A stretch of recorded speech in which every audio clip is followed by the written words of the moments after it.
ವಿಜೇಂದ್ರ ಅವರೇ, ನೀವು ಯುವಕರಿದ್ದೀರಾ, ಏನೇನೋ ಕನಸು ಕಟ್ಕೊಂಡು ಬಂದಿದ್ದೀರಾ. ಯಡಿಯೂರಪ್ಪ ಸಾಹೇಬರ ಬಗ್ಗೆ ನನಗೆ ಅಪಾರವಾದ ಗೌರವ ಇದೆ.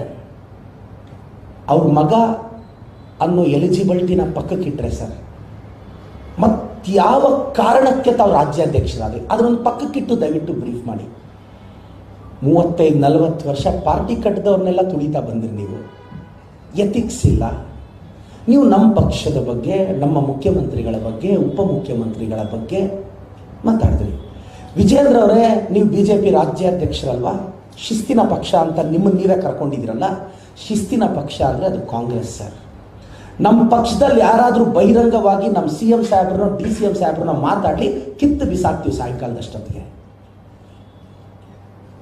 ಈಶ್ವರಪ್ಪನವ್ರು ಮಾತಾಡ್ತಾನೆ ಇದ್ದಾರೆ, ಯತ್ನಾಳ್ ಸಾಹೇಬರು ಮಾತಾಡ್ತಾನೆ ಇದ್ದಾರೆ. ತೀರ್ಮಾನ ತಗೊಳ್ಳೋ ಗಟ್ಸ್ ಇಲ್ಲ ನಿಮಗೆ. ಚೇರ್ಗೆಲ್ಲರಿ ಕೆಪಾಸಿಟಿ ಇರೋದು, ಅದರ ಮೇಲೆ ಕೂತ್ಕೊಳ್ಳೋಂಗೆ. ಇವತ್ತು ನಿಮ್ಮ ವಿರುದ್ಧ ನನಗೆ ಯಡಿಯೂರಪ್ಪ ಸಾಹೇಬ್ರ ಬಗ್ಗೆ ಭಾಳ ಗೌರವ ಇದೆ. ಅವರು 40-45 ವರ್ಷ ರಾಜಕಾರಣ ಮಾಡಿದವರು. ಪಾಪ ಯಾವತ್ತೂ ಒಂದು ನಿಷ್ಠೆಯಿಂದ ನಡ್ಕೊಂಡು ಹೋದ ವ್ಯಕ್ತಿ. ಆದರೆ ಯಾವುದೋ ಒಂದು ಛೋಟಾ ಸಿಗ್ನೇಚರ್ ಯಾರೋ ಹಾಕಿದ್ರಲ್ವ, ಅದರಿಂದ ಅವ್ರು ಜೈಲಿಗೆ ಹೋಗ್ಬೇಕಾಯ್ತು. ಆ ಛೋಟಾ ಸಿಗ್ನೇಚರ್ ಹಾಕಿದ್ದು ಯಾರು? ವಿಜೇಂದ್ರ ಅವರೇ. ಯಾಕೆ ಪ್ರಶ್ನೆಗಳೆಲ್ಲ ಕೇಳ್ತಿದ್ದೀನಿ ಅಂದರೆ, ಇಶ್ಯೂಸ್ ಮೇಲೆ ಮಾತಾಡಿ ಸರ್. ನನಗೆ ಗೊತ್ತು, ಇದಾದಮೇಲೆ ನಿಮ್ಮ IT ಟೀಮ್ ತುಂಬ ಆ್ಯಕ್ಟಿವ್ ಇದೆ, ಸ್ಟ್ರಾಂಗ್ ಇದೆ. ಪೇಯ್ಡ್ ಕಾಮೆಂಟ್ಸ್ ಇದೆ, ಪೇಯ್ಡ್ ಕಾಮೆಂಟ್ಸ್ ಎಲ್ಲ ಇರುತ್ತೆ ಕೆಳಗಡೆ. ಇದು ತುಂಬ ಆ್ಯಕ್ಟಿವ್ ಆಗುತ್ತೆ ಇವತ್ತು ನಾಳೆ. But we don't care. ಮತ್ತೆ ಹೋಗ್ಲಿ, ನೀವು ನಮ್ಮ ಮಧು ಬಂಗಾರಪ್ಪ ಸಾಹೇಬ್ರನ್ನ ಬೈದಿದ್ದೀರಾ ಅಂತ ನೀವು ನಮ್ಮನ್ನು ಕ್ಷಮೆ ಕೇಳಿ ಅಂತಲೂ ಕೇಳಲ್ಲ. ನೀವ್ಯಾರು ನಮ್ಮನ್ನು ಕ್ಷಮೆ ಕೇಳೋಕ್ಕೆ? ಈ ಕ್ಷಮೆನ ನಿಮಗೆ ಸಾಧ್ಯ ಆದರೆ ನಿಮ್ಮ ಪಾರ್ಟಿನ ಕಟ್ಟಿದ್ರಲ್ಲ ಈಶ್ವರಪ್ಪನವ್ರನ್ನ ಕೇಳಿ. ನಿಮ್ಮ ಪಾರ್ಟಿನ ಇಷ್ಟು ದೂರ ತೊಗೊಂಬಂದ್ರಲ್ವ ಯತ್ನಾಳ್ನವ್ರನ್ನ ಕೇಳಿ. ಅವ್ರಿಗೆ ಆನ್ಸರ್ ಮಾಡಿ. ಸಾಧ್ಯ ಆದರೆ ಇದಕ್ಕೆಲ್ಲ ಆನ್ಸರ್ ಮಾಡಿ ವಿಜೇಂದ್ರ ಅವರೇ. ಬರ ಪರಿಹಾರದ ಬಗ್ಗೆ ಕೇಂದ್ರ ಸರ್ಕಾರನ ನಾವು ಭಿಕ್ಷೆ ಬೇಡದಂಗೆ ಬೇಡಿದ್ವಿ, ಕೊಡಲಿಲ್ಲ. ನಿರ್ಮಲಾ ಸೀತಾರಾಮನ್ ಅವರು ಸ್ಪಂದಿಸಲಿಲ್ಲ. ಡೆಲ್ಲಿಯಲ್ಲೋಗಿ ಸ್ಟ್ರೈಕ್ ಮಾಡಿದ್ವಿ, ನೀವು ಬಾಯಿ ಬಿಚ್ಚಲಿಲ್ಲ. ನಮ್ಮ ಕೃಷ್ಣ ಬೈರೇಗೌಡ ಸಾಹೇಬರು ಸುಪ್ರೀಂ ಕೋರ್ಟ್ಗೆ ಹೋಗಿ ಅಲ್ಲಿ ಕೇಸ್ ಹಾಕಿ ಗೆದ್ಕೊಂಡ್ಬಂದು ಪರಿಹಾರ ತಗೊಳ್ಳೋ ಪರಿಸ್ಥಿತಿ ಬಂದಿದೆ ನಮಗೆ ಅಂದರೆ ಕೇಂದ್ರ ಸರ್ಕಾರ. ಬಿಡಿ, ನೀವು ಅಷ್ಟು ಸಂಸದರಿದ್ದರೂ ನೀವು ತರೋಕ್ಕಾಗಲಿಲ್ಲಲ್ವಾ? ಈ ಬಾರಿ ನಾವು 19ರಿಂದ 21 ಸೀಟ್ ಗೆಲ್ತೀವಿ. ನನಗಿರೋ ಮಾಹಿತಿ 19ರಿಂದ 21 ಸೀಟು ಈ ಬಾರಿ ಕರ್ನಾಟಕದಲ್ಲಿ ಕಾಂಗ್ರೆಸ್ ಗೆಲ್ಲುತ್ತೆ. ಈ ಸಂಸದರನ್ನ ಕರ್ಕೊಂಡೋಗಿ ಕೇಂದ್ರದಲ್ಲೂ ನಮ್ಮ ಸರ್ಕಾರ ಇರುತ್ತೆ, ನಮ್ಮ ಸರ್ಕಾರದ ಹತ್ರ ಹೋಗಿ ನಾವು ಫಂಡ್ನ ರಿಲೀಸ್ ಮಾಡ್ಕೊಂಡು ಬರ್ತೀವಿ. ರಾಜ್ಯಾಧ್ಯಕ್ಷರಾಗಿ ದಯವಿಟ್ಟು ಇಶ್ಯೂಸ್ ಮೇಲೆ ಮಾತಾಡಿ ಸರ್. ಇಶ್ಯೂಸ್ ಮೇಲೆ ಮಾತಾಡಿ, ಪ್ರಶ್ನೆ ಮಾಡಿ. ನಾವು ಬೇಡ ಅಂತಿಲ್ಲ, ನಾವು ವಿಮರ್ಶೆಗೆ ಸಿದ್ಧ ಇದ್ದೀವಿ ಸರ್. ನಾವೇನು ಎದುರ್ತಾ ಇಲ್ಲಲ್ವಾ? ನಿಮ್ಮ ವಿಮರ್ಶೆಗಳಿಗೆ, ನಿಮ್ಮ ಸೋಷಿಯಲ್ ಮೀಡಿಯಾ ಕಾಮೆಂಟ್ಗಳಿಗೆ ನಮ್ಮ 0.1% ಏಕಾಗ್ರತೆಯೂ ನೀವು ಚದರ್ಸೋಕ್ಕಾಗಲ್ಲ ಸರ್. ಬಟ್ ನಾನೇನು ಅಂದರೆ, ಹೇಳ್ತಾರೆ opposition is the watch dog of the democracy ಅಂತ. ನೀವು ಯಾಕೆ ಅಪೋಸಿಷನ್ ರೋಲ್ನ ಕರೆಕ್ಟಾಗಿ ನಿರ್ವಹಿಸ್ತಿಲ್ಲ? ಏನಾದರೂ ಮಾತಾಡಿದ್ರೆ 2-3 ದಿನ ಪರ್ಸ್ನಲ್ ವಿಚಾರಕ್ಕೆ ಅಟ್ಯಾಕ್ ಮಾಡಿಬಿಡ್ತೀರ.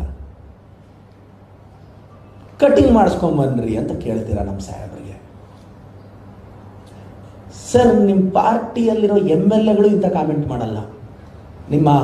ನಮ್ಮ ಹಿರಿಯರು ಆವಾಗ ನಮ್ಮ DK ಸಾಹೇಬ್ರ ಗಡ್ಡದ ಬಗ್ಗೆ ಮಾತಾಡಿದ್ರು, ಮಾನ್ಯ ಅಶೋಕ್ ಸರ್ ಅವರು.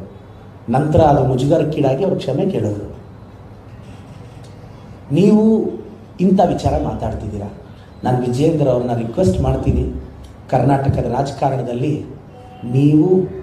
ನಾವು ಇನ್ನೊಂದು 30 ವರ್ಷ ಕಿತ್ತಾಡಬೇಕು. ದಯವಿಟ್ಟು ಇಶ್ಯೂಸ್ ಮೇಲೆ ಕಿತ್ತಾಡೋಣ. ನಮ್ಮನ್ನು ಪ್ರಶ್ನೆ ಮಾಡಿ ಸರ್, ಇಶ್ಯೂಸ್ ಮೇಲೆ ಮಾಡಿ. ವೈಯಕ್ತಿಕ ತೇಜೋವಧೆ ಬೇಡ ಸರ್. ಇವತ್ತು ಮಧು ಬಂಗಾರಪ್ಪ ಸಾಹೇಬರು OBC ಸಮುದಾಯದ ಪ್ರೆಸಿಡೆಂಟ್ ರೀ. ಇವತ್ತು ಗ್ಯಾರಂಟಿಗಳು ಏನು ಕರ್ನಾಟಕದಲ್ಲಿ ಅನುಷ್ಠಾನ ಆಗ್ತಿದೆ, ಆ ಗ್ಯಾರಂಟಿಗಳ ಸಮಿತಿಯ ಉಪಾಧ್ಯಕ್ಷರಾಗಿದ್ದವ್ರಿ. ಇವತ್ತು ಆ ಗ್ಯಾರಂಟಿಗಳಲ್ಲಿ ಅವ್ರ ಐಡಿಯಾ ಇದೆ. ಬಂಗಾರಪ್ಪನವ್ರ ರಕ್ತ ರೀ.